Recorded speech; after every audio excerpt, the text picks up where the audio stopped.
नमस्कार दोस्तों, digital radio में सभी का स्वागत है। आज एक बंदे की पुण्यतिथि है जिसने एक बहुत बड़ा काम कर लिया था इस हिंदी सिनेमा में। प्रभु श्री राम का नाम प्रचार किया था।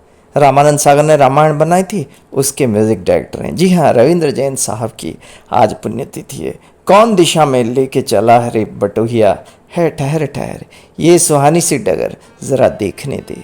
नदिया के पार फिल्म का ये गीत भला किसे पसंद नहीं आता होगा।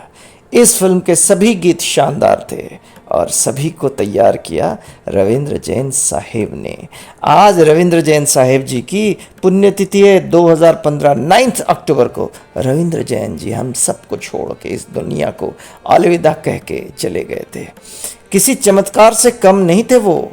अंधे हो करके भी इस इंडस्ट्री में एक नेत्रहीन इंसान ने इतना बड़ा कारनामा कर डाला।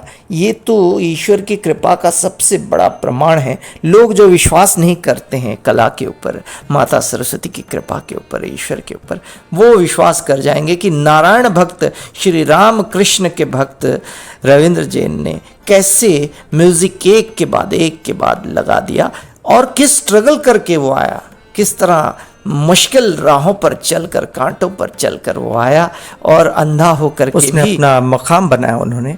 और उनका अगर किसी ने संघर्ष भरे जीवन में साथ दिया तो उनकी बीवी भगवान कृष्ण, राम और साईनाथ महाराज। उन्होंने साईनाथ के गाने गाए, रामानंद सागर साहब के लिए काम किया।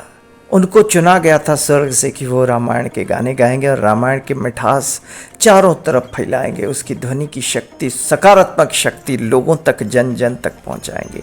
रविंद्र जैन साहब की आवाज़ अगर कोई सुबह सुबह सुन लेना तो उन्हें साक्षात प्रभु श्री राम का दर्शन हो जाएगा। प्रभु श्री राम के श्री चरण बंदन करने का सौभाग्य और उनके चरण की जो धूली वो प्राप्त हो जाएगी, जैसे कि केवट ने प्राप्त किया था रामायण के उस गाने में। सुन लीजिए। पुत्र पिता के प्रति कैसे भक्ति करता है, पुत्र का कर्तव्य क्या है, ये सब रविंद्र जैन साहब के गाने सुन लो तो पता लग जाएगा। चितचोर 1976 के सारे गाने उन्होंने बनाए थे और कितने मधुर गाने थे। 1976 में उन्होंने चितचोर के गाने यशुदास साहब से गवाया था। किशोरदा के साथ में भी उन्होंने काम किया। जब किशोरदा इतने पीक पर थे, कमर्शियली सक्सेसफुल थे, उस समय रविंद्र जैन साहब आकर के इस इंडस्ट्री में अलीगढ़ यूपी से अपना मुकाम बनाया था।